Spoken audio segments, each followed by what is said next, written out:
بسم اللہ الرحمن الرحیم نحمدہ ونصلی علی رسولہ الکریم اما بعد۔ محترم سامعین، بعض نیک اعمال ہیں جو قیامت کے دن ترازو میں بہت وزنی ہوں گے۔ ان میں ایک عمل ہے توحید کی گواہی دینا۔ ترمذی شریف میں ایک حدیث ہے جس کو حدیث بطاقہ کہا جاتا ہے، جس میں گنہگار مسلمان کے لیے بہت بڑی تسلی ہے۔ اس کا خلاصہ یہ ہے کہ حضور اکرم صلی اللہ علیہ وسلم نے فرمایا، میری امت میں سے ایک شخص کو اللہ تعالیٰ قیامت کے دن تمام مخلوقات کے سامنے لائیں گے، جس کے 99 دفتر گناہوں سے بھرے ہوئے ہوں گے۔ ہر دفتر حد نگاہ تک پھیلا ہوا ہوگا۔ پھر اللہ تعالیٰ فرمائیں گے، کیا تو ان گناہوں میں سے کسی چیز کا انکار کرتا ہے کہ تجھ پر تیرے اعمال لکھنے والے فرشتوں نے ظلم کیا کہ کیا نہیں ہو اور لکھ دیا؟ بندہ کہے گا کہ نہیں ہے میرے پروردگار۔ پھر اللہ تعالیٰ پوچھیں گے، کیا تیرے پاس کوئی عذر ہے؟ بندہ کہے گا کہ نہیں ہے میرے پروردگار۔ پھر اللہ تعالیٰ فرمائیں گے، تیری ایک نیکی ہے ہمارے پاس، آج تجھ پر ظلم نہیں ہوگا۔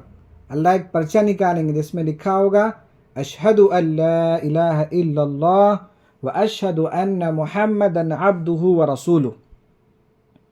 اس سے فرمائیں گے کہ جا اس کو تلوا لے۔ بندہ کہے گا، اس کی کیا حیثیت؟ نیکی صرف ایک اور گناہ بے شمار، اس کا کیا فائدہ؟ اللہ تعالیٰ فرمائیں گے، آج ظلم نہیں ہوگا۔ 99 دفتر گناہوں کے ایک پلڑے میں اور ایک پلڑے میں وہ پرچہ رکھا جائے گا۔ اس پرچے کا وزن اتنا ہو جائے گا کہ 99 گناہ کے دفتر ہلکے ہو جائیں گے اور وہ وزنی ہو جائے گا۔ اللہ کا کلمہ بہت وزنی ہے۔ حضرت موسیٰ علیہ السلام نے عرض کیا، اے اللہ کوئی ذکر بتا دیجئے، تو اللہ نے فرمایا، لا الہ الا اللہ پڑھو۔ حضرت موسیٰ علیہ السلام نے کہا، خصوصی ذکر؟ اللہ نے فرمایا، اگر ساتوں آسمان و زمین ایک پلڑے میں اور دوسرے پلڑے میں یہ کلمہ ہو تو اس کلمے کا وزن زیادہ ہو جائے گا۔ اس کو ہم ہلکا نہ سمجھے، خوب کثرت سے اس کو پڑھیں، اخلاص کے ساتھ پڑھیں، معنوں کا خیال رکھتے ہوئے اس کو پڑھیں۔ لا الہ الا اللہ، اللہ کے سوا کوئی معبود نہیں، اللہ کے علاوہ کوئی خالق نہیں، اللہ کے علاوہ کوئی مسجود نہیں، اللہ کے علاوہ کوئی مشکل کشا نہیں، اللہ کے علاوہ کوئی حاجت روا نہیں۔ یہ کلمہ توحید جنت کی چابی ہے۔ دوسرا عمل حدیث میں حضور اکرم صلی اللہ علیہ وسلم نے بتایا، وہ اللہ کا ذکر ہے۔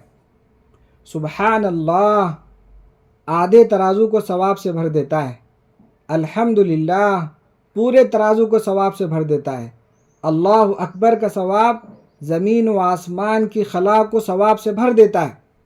یہ کلمات بہت وزنی ہے، اس کا بھی ہم اہتمام کریں۔ تیسرا عمل اللہ کے ذکر ہی سے متعلق ہے۔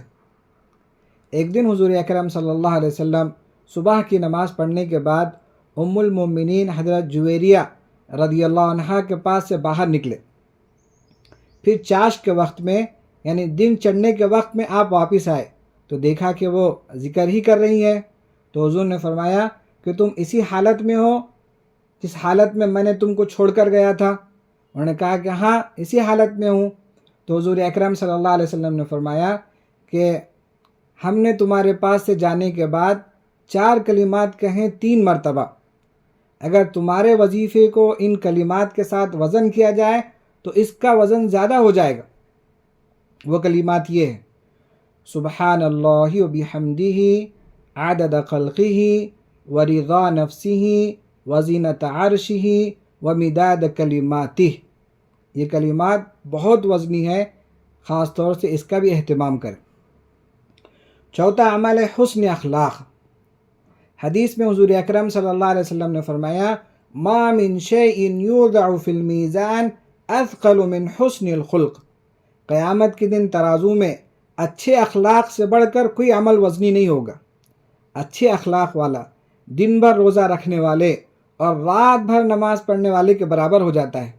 اخلاق کی تعریف کیا ہے کہ ہم اپنی ذات سے کسی کو تکلیف نہ دیں۔ اللہ ہم سب کو حسن اخلاق عطا فرمائے۔ پانچواں عمل ہے جنازے کی نماز۔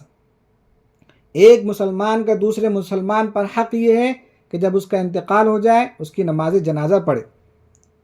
جو شخص نماز جنازہ پڑھتا ہے اس کو 1 قیرات ثواب ملتا ہے، اور جو جنازے کے ساتھ قبرستان جاتا ہے اور تدفین تک ساتھ رہتا ہے اس کو 2 قیرات ثواب ملتے ہیں، اور 1 قیرات احد پہاڑ کے برابر اس کا ثواب ہے۔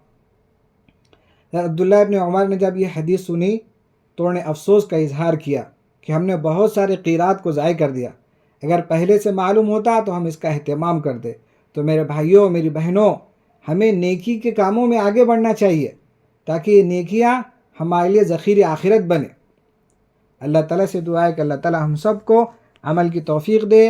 آمین۔ وآخر دعوانا ان الحمد للہ رب العالمین۔